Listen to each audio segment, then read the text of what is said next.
טוב, אז בואו נדבר רגע על חברת טכנולוגיה ישראלית שאולי לא כולם שמעו עליה, אבל היא עושה כמה מהלכים ממש ממש גדולים. קוראים לה Excel Solutions, והיא בונה את עצמה כדי להפוך לאימפריה, לא פחות. הסיפור שלהם הוא על אסטרטגיה סופר אגרסיבית, ובדיוק בזה אנחנו הולכים להתעמק. יאללה, מתחילים. המספר הזה, כמעט 90 מיליון שקל, הוא הסיבה שהתכנסנו כאן, מה שנקרא. זה לא סתם מספר על המסך, זה המחיר של הרכישה האחרונה והמאוד משמעותית של החברה, וזה מהלך שמסמן כיוון חדש לגמרי ומאוד מסקרן. וזאת בעצם שאלת השאלות. איך חברה שה-DNA שלה הוא תקשורת אזרחית, פתאום מחליטה להיכנס ובמלוא העוצמה לעולם הביטחוני? מה מסתתר מאחורי המהלך הזה? בואו נצלול פנימה ונבין. אוקיי, אז נתחיל ישר מהסוף, מהחדשות החמות. האימור הגדול של אקסל, הכניסה לתחום הביטחוני.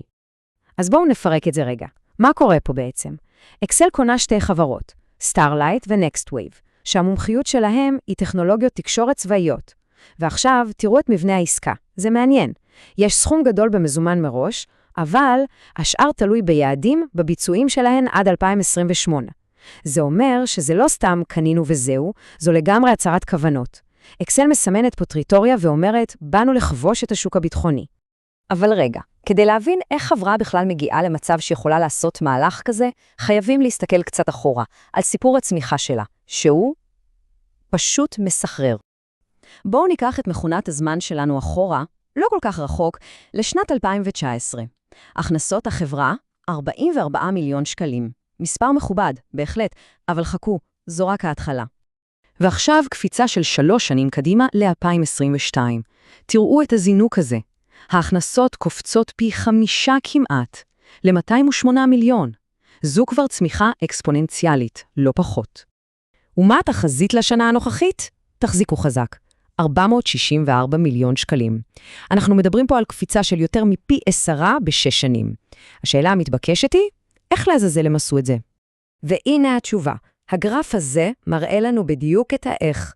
הצמיחה המטורפת הזאת לא קרתה אורגנית, היא התוצאה הישירה של אסטרטגיה מאוד אגרסיבית של רכישות. הם קנו חברות בתקשורת, בסייבר, בענן ואפילו בטכנולוגיות לניהול עובדים. במילים אחרות, המתכון שלהם הוא לקנות ולבנות. אז בואו נבין קצת יותר לעומק את האסטרטגיה הזאת. מה זה אומר לבנות קונגלומרט טכנולוגי כל כך מגוון? תסתכלו על הרשימה הזאת. אקסל פשוט לא שמה את כל הביצים בסל אחד. היא פועלת ב5 תחומים שהם עולם ומלואו, כל אחד.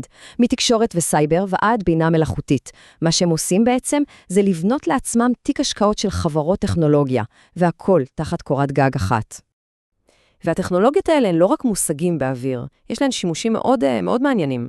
למשל, בתחום הבינה המלאכותית, יש להן מערכות שמנתחות תמונות מרחפנים, כדי לזהות בזמן אמת סכנות בטיחות באתרי בנייה. וממאתרי בנייה, בואו נקפוץ לבתי חולים. בתחום הרפואה, האלגוריתמים שלהם יודעים לחזות מתי מטופל כנראה לא יגיע לתור שקבע, ואפילו לזהות סיכון להתפרצות של חיידקים עמידים במחלקות. והנה עוד דוגמה שאולי תפתיע. הטכנולוגיה שלהם עוזרת לשפר את צריכת האנרגיה וסגנון הנהיגה ברכבים חשמליים. כל היישומים האלה מראים איך האסטרטגיה המגוונת שלהם הופכת למשהו אמיתי, מחשי. יפה, אבל בואו נהיה רגע כנים. צמיחה כל כך מהירה, כמעט אלימה, אף פעם לא מגיעה בלי חבטות בדרך. וכדי לקבל את התמונה המלאה, חייבים להסתכל גם על האתגרים. אוקיי, והציטוט הזה הוא מגיע ישירות מהדוחות של החברה למשקיעים, והוא חושף בעיה לא קטנה. מסתבר שבחברת הבת שלהם, סינל, מצאו כל מיני אי-סדרים חשבונאיים. מה זה אומר בתכלס? שהם דיווחו על הכנסות גבוהות יותר ממה שהיו בפועל. והטעות הזאת היא לא שקל פה שקל שם. היא הצטברה לסכום לא מבוטל של כמעט 14 מיליון שקלים. כמובן, לסיפור כזה יש השלכות. החברה הייתה חייבת ללכת אחורה ולתקן את הדוחות הכספיים שלה. זה מהלך שמטלטל את אמון המשקיעים. וזה שיעור חשוב. כשאתה רץ כל כך מהר ורוכש חברות, אתה חייב שהפיקוח והבקרה שלך יהיו אדוקים פי כמה. אחרת, הבעיות צצות. אז אחרי שדיברנו על הצמיחה, על האסטרטגיה וגם על כאבי הגדילה, בואו ננסה לחבר את כל הנקודות ונסתכל קדימה. מה החזון של אקסל? זה היעד החדש שלהם, 500,000,000,000 שקל. זאת תחזית המחירות המעודכנת לשנת 2025, והיא כבר כוללת את הרכישות החדשות מהתחום הביטחוני. רק כדי לסבר את האוזן, הם התחילו עם 44 מיליון. זאת קפיצה פנומנלית. כל מה שראינו עד עכשיו מתנקז למושג הזה, אסטרטגיית קנה ובנה, או buy and build. הרעיון הוא די פשוט, אבל הביצוע מורכב. קונים חברות טובות, מחברים אותן יחד, ויוצרים משהו שהוא הרבה יותר גדול וחזק מסך כל החלקים שלו. זה בדיוק ספר המשחק של אקסל. וכאן, בסוף, אנחנו נשארים עם השאלה הגדולה. הסיפור של אקסל הוא סיפור על מתח. מצד אחד, חזון אדיר לבנות ענקית טכנולוגיה ישראלית בקצב מסחרר, ומצד שני, הסיכונים העצומים שבאים עם אסטרטגיה כל כך אגרסיבית. האם האימור הגדול הזה יוביל אותם לפסגה, או שזה פשוט מסוכן מדי? רק הזמן יגיד.